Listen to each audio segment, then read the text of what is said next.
നമസ്കാരം. ഇന്ത്യ വിരുദ്ധ നയവുമായി അധികാരത്തിലെത്തി. ഒടുവിൽ ഇപ്പോൾ ഇന്ത്യക്കു മുന്നിൽ മുട്ടുകുത്തിയിരിക്കുകയാണ് മാലിദ്വീപ് പ്രസിഡന്റ് മുഹമ്മദ് മുയിസു. കരഞ്ഞു കാലുപിടിക്കുന്നവനെ കാണാനുള്ള കണ്ണ് ഇന്ത്യക്കുണ്ട്. അതുകൊണ്ടാണ് മോദി മാലിദ്വീപുകാർക്കായി കനിഞ്ഞത്. മാലിദ്വീപിന് 4850 കോടി രൂപയുടെ വായ്പാ സഹായവുമായി ഭാരതം എത്തിയിരിക്കുകയാണ്. ഭാരതത്തിന്റെ സഹായം സ്വീകരിക്കുന്നവർ വന്ന വഴി മറന്നു പോകരുത്. അതായത് ഇപ്പോൾ ഭാരതം വെച്ച് നീട്ടുന്ന സഹായം ഒരു ഉളുപ്പമില്ലാതെ കൈപ്പറ്റുന്നവർ തന്നെ ഇന്ത്യയെ തള്ളിപ്പറഞ്ഞിരുന്നു. 2023 പ്രസിഡന്റ് തിരഞ്ഞെടുപ്പിൽ 7 സ്ഥാനാർത്ഥികളെ പരാജയപ്പെടുത്തി അധികാരത്തിലേറിയത് പോലും ഇന്ത്യ ഔട്ട് എന്ന നയം സ്വീകരിച്ചാണ്. മാലിദ്വീപിൽ നിന്നും ഇന്ത്യൻ സൈനികരെ പുറത്താക്കൽ മാലിദ്വീപിന്റെ സ്വാതന്ത്ര്യത്തിനും പരമാധികാരത്തിനും ഭീഷണിയാണെന്ന് ആരോപിക്കപ്പെടുന്ന മറ്റ് രാജ്യങ്ങളുമായുള്ള മുൻ സർക്കാരുകൾ ഉണ്ടാക്കിയ രഹസ്യ കരാറുകൾ അവസാനിപ്പിക്കൽ എന്നിവ ഉൾപ്പെടെയുള്ള നയങ്ങൾ മുയിസ് മേൽനോട്ടം വഹിച്ചു. ഇതിനു പിന്നാലെയാണ് ഇരു രാജ്യങ്ങളും തമ്മിലുള്ള ബന്ധം വഷളായത്.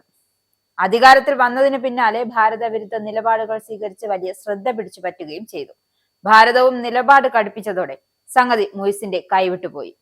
അപ്പോഴാണ് ഒരു കാര്യം അദ്ദേഹം തിരിച്ചറിഞ്ഞത്. ഭാരതത്തിന്റെ സഹായമില്ലാതെ ദ്വീപ് രാഷ്ട്രത്തിന് മുന്നോട്ടു പോകാൻ സാധ്യമല്ല എന്ന സത്യം.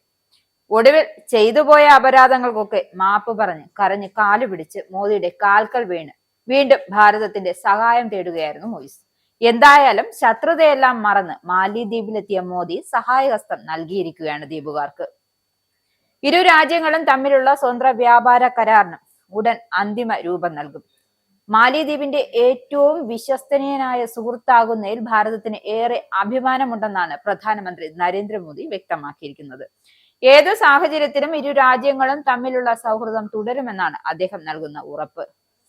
അടിസ്ഥാന സൗകര്യ വികസനവുമായി ബന്ധപ്പെട്ട പദ്ധതികൾക്കായാണ് വായ്പാ തുക ഉപയോഗിക്കുക. ഇതിനോടൊപ്പം മാലിദ്വീപിന്റെ വാർഷിക വായ്പാ തിരിച്ചടവ് 40% കുറയ്ക്കുവാനും തീരുമാനിച്ചിട്ടുണ്ട്. പ്രധാനമന്ത്രിയും മാലിദ്വീപ് പ്രസിഡന്റ് മുഹമ്മദ് മുയിസുമായി നടന്ന വിശദമായ ചർച്ചകൾക്ക് ശേഷമാണ് സഹായം പ്രഖ്യാപിച്ചത്. മത്സ്യബന്ധനം, മത്സ്യകൃഷി, കാലാവസ്ഥാ നിരീക്ഷണം, ഡിജിറ്റൽ പൊതു അടിസ്ഥാന സൗകര്യങ്ങൾ, UPI, വായ്പാ ഇളവുകൾ തുടങ്ങിയ 6 കരാറുകളിൽ ഇരു രാജ്യങ്ങളും ഒപ്പുവെച്ചു. ഭാരതത്തിന്റെ സഹായത്തിന് മുയിസ് പ്രത്യേകം നന്ദി പറഞ്ഞു. സാമ്പത്തിക വെല്ലുവിളികൾ നേരിടുന്നതിന് ഇന്ത്യ നൽകുന്ന സഹായം നിർണായകമാകുമെന്നും അദ്ദേഹം കൂട്ടിച്ചേർത്തു. കഴിഞ്ഞ ദിവസം മാലിയിലെ പുതിയ പ്രതിരോധ മന്ത്രാലയ കെട്ടിടം, അദു നഗരത്തിലെ റോഡുകൾ, ഡ്രെയിനേജ് സംവിധാനങ്ങൾ, കുൾമലാലയിലെ 3300 ഭവന യൂണിറ്റുകൾ എന്നിവ ഉൾപ്പെടെ ഇന്ത്യയുടെ സഹായത്തോടെ നിർമ്മിച്ച നിരവധി പദ്ധതികൾ ഇരു നേതാക്കളും ചേർന്ന് ഉദ്ഘാടനം ചെയ്തിരുന്നു. മാലിദ്വീപ് ദേശീയ പ്രതിരോധ സേനയുടെ ഉപയോഗത്തിനായി 72 വാഹനങ്ങളും ഉപകരണങ്ങളും പ്രധാനമന്ത്രി കൈമാറിയിരുന്നു.